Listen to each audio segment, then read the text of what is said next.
Hello everyone, today I'm going to be making for you an edible cell. This first layer is actually composed of seaweed and it is going to be representing the plasma membrane or the cell membrane.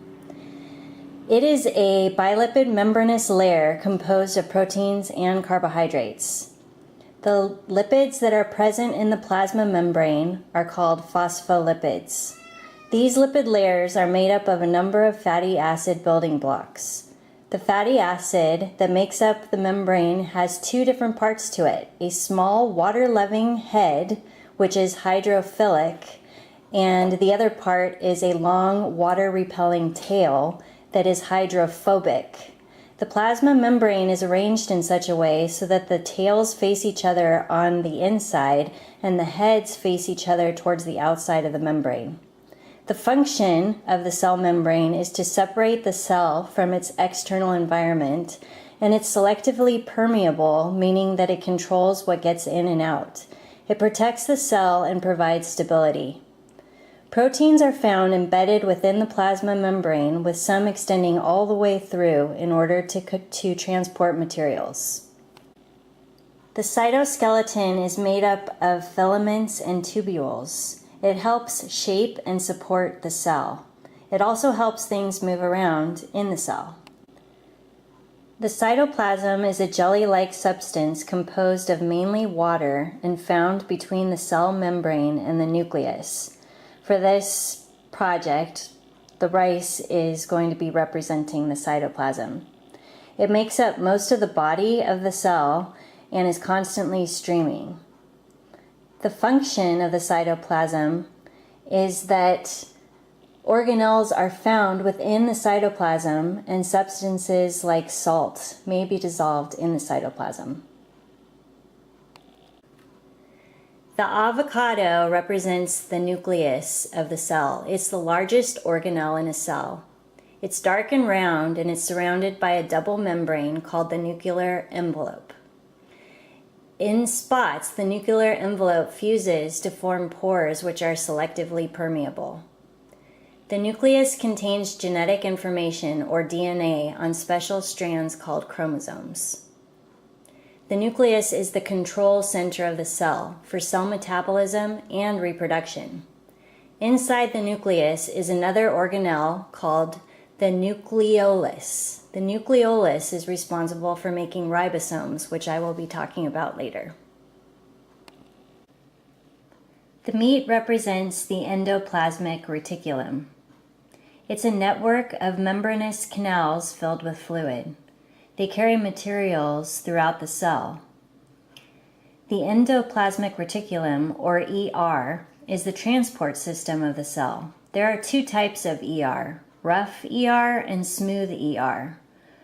Rough ER is lined with ribosomes, which you can see here I used sesame seeds as the ribosomes, and it's rough in appearance.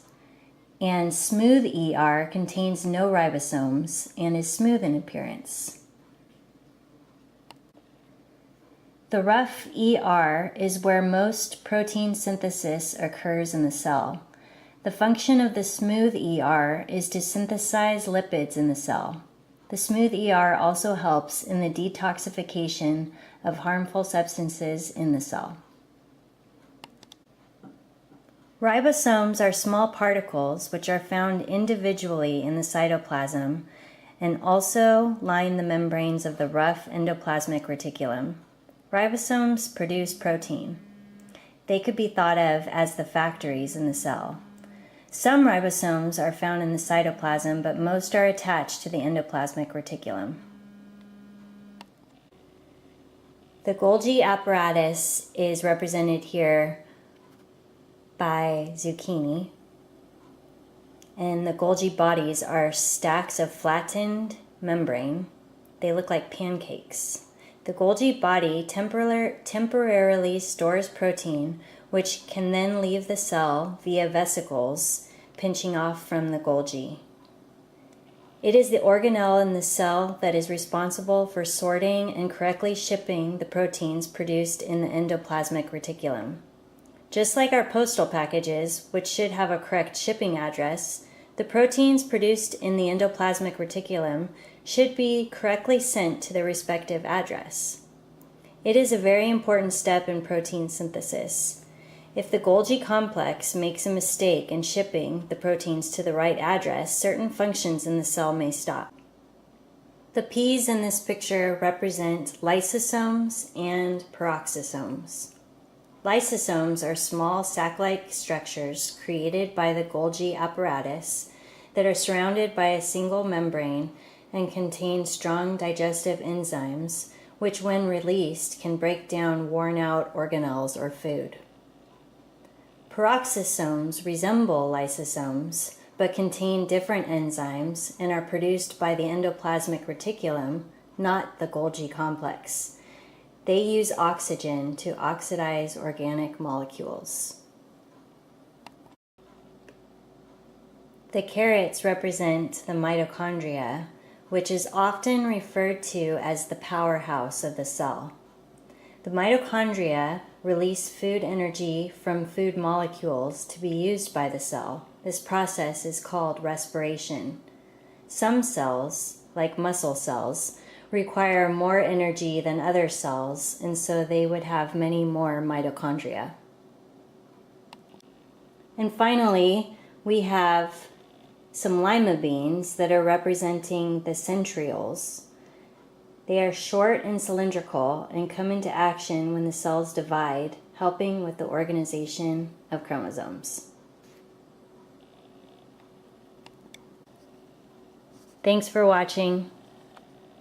Now it's time to eat.